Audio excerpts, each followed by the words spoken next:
This week's Geek Crash Course is brought to you by Kickstarter backer Tina Turner. With a new solo film on the horizon, you might need a Geek Crash Course on a certain Canadian X-Man with razor-sharp claws. We'll talk about the upcoming film, what to expect, and what homework you can do before the premiere of the Wolverine. Yours are bigger than mine. It's true. I'm Michael Nixon. I'm Dekajlo, and this is Geek Crash Course.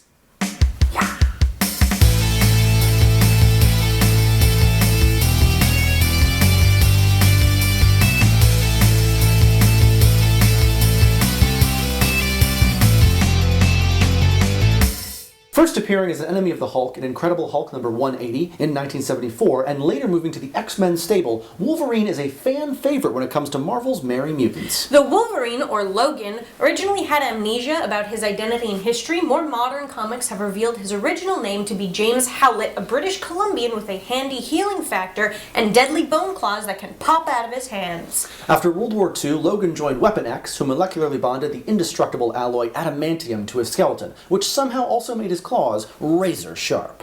Wolverine's healing factor keeps the adamantium from killing him, and it can also heal him from incredibly major injuries, so it's a major part of the character. Unfortunately, it looks like his new solo movie, The Wolverine, will be taking that away from him. More on that in a bit. There was once a rumor that Wolverine originally was intended to be an evolved Wolverine cub, mutated to humanoid form by the mad scientist, the High Evolutionary. This supposed origin was deemed fake by Wolverine co-creator Len Wein, who never intended Logan to be anything but a mutant. Trailers have led on the basic strokes of the Wolverine's plot, taking elements from Chris Claremont and Frank Miller's run with the character, which took Wolverine to Japan, as well as the Brian K. Vaughan written Logan miniseries, which showed Wolverine surviving the bombing of Hiroshima. The Wolverine places Logan in Japan, wandering the Earth after the events of X-Men: The Last Stand. It looks like Logan will lose his healing factor, hopefully temporarily, and have a romantic tryst with a woman named Mariko, daughter of the deadly Yashida crime family, who are not huge fans of the Claude Canadian. Wolverine's Japanese adventure will also set him against Kenichiyo Harada, otherwise known as the Silver Samurai, a sometimes enemy, sometimes ally of Wolverine's in the comics, who can charge his sword with tachyon energy, and has a pretty cool suit of well-polished armor. Logan will also have to deal with Viper, who might be more familiar to comics fans as the deadly Madam Hydra. Hydra has already been claimed by the Avengers film, so don't get too excited about that one, unfortunately. The first trailer for the Wolverine also confirmed an appearance by Jean Grey, but we're guessing that this is a flashback or a dream sequence or something, considering the last time we saw Jean, Logan was stabbing her to death. There's always the chance that her appearance could somehow tie into the currently filming Days of Future Past, based on an X-Men story involving time travel shenanigans.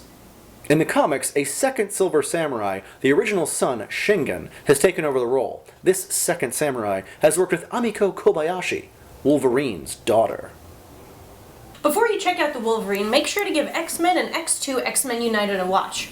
You can skip X-Men Last Stand and X-Men Origins Wolverine, but if you want a fun extra appearance from Logan, give X-Men First Class a watch, as Wolverine makes a hilarious cameo. If you feel like deep diving into the comics adventures of Logan, there are a lot of great stories with the character, from the classic Claremont and Miller run to Jason Aaron's modern take on the character to the excellent Old Man Logan story, which is set decades into the future. There are a lot of great Wolverine stories. What's your favorite? Let us know in the comments below, and remember to subscribe for more Geek Crash Course. Or she'll go all X-23 on you.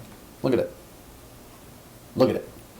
The comic Days of Future Past actually depicts the death of Wolverine in the dystopian future of 2013, burned to nothing but a skeleton by the robotic Sentinels. This death was undone by the events of the story.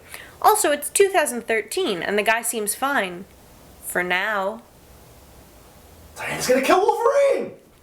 That is it for this week's Geek Crash Course on the Wolverine. If you have any questions, you can find us on Twitter, Facebook, and our website, geekcrashcourse.com. Thanks for watching, and I'm gonna go mince some vegetables. And I'll see you next week on Geek Crash Course. I could never take over the world. It couldn't be done. I don't have a beard, so I can't take over the world. That's the Here's rule. the thing, step one would be you'd kill me, take my beard, and then... I would wear your face so that Yeah. I could take over the world. It's true. It's not weird at all.